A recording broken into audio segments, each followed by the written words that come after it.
Muchas personas viven sin la esperanza de tener victoria sobre pecados como la mentira, el enojo, el temor, la desobediencia, la borrachera o la inmoralidad.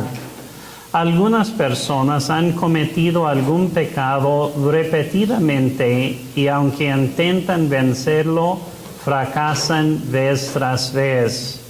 Gracias a Dios que la Biblia provee esperanza.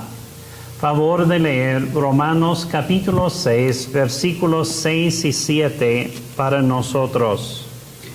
Sabiendo esto, que nuestro viejo hombre fue crucificado juntamente con él, para que el cuerpo del pecado sea destruido, a fin de que no sirvamos más al pecado. Porque el que ha muerto ha sido justificado del pecado. Gracias. Esta es palabra de Dios. Estos versículos hablan acerca de lo que Cristo hizo en la cruz y cómo nos afecta a los creyentes. Según la primera parte del versículo 6, cuando Jesús llevó nuestros pecados en la cruz, ¿qué efecto hubo en nosotros? Nuestro viejo hombre fue crucificado juntamente con él.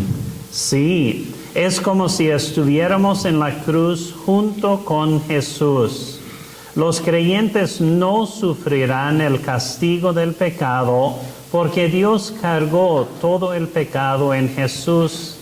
El creyente se ha arrepentido y ha confesado su pecado al Señor y Dios le ha perdonado y limpiado.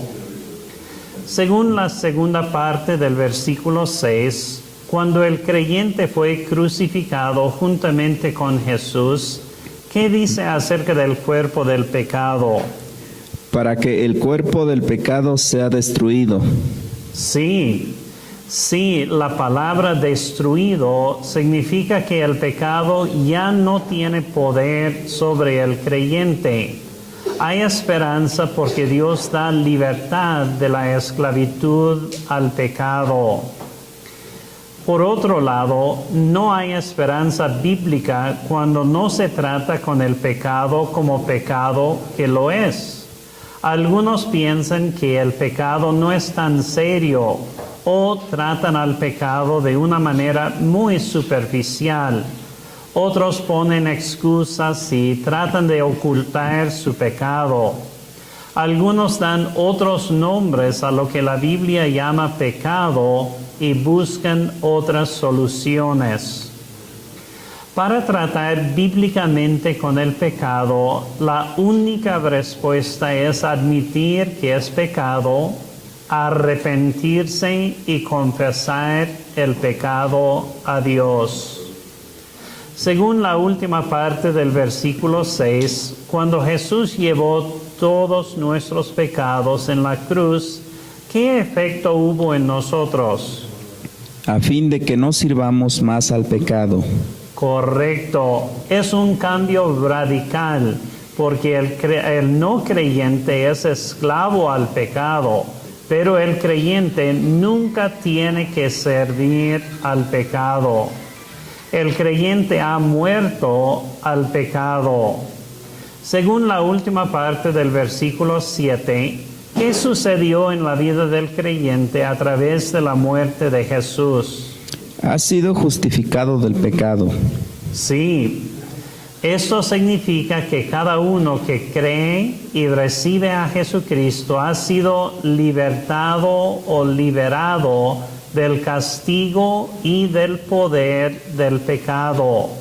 Esto provee gran esperanza, aun para la persona que ha sido esclavo y ha practicado el pecado aun por un tiempo muy prolongado.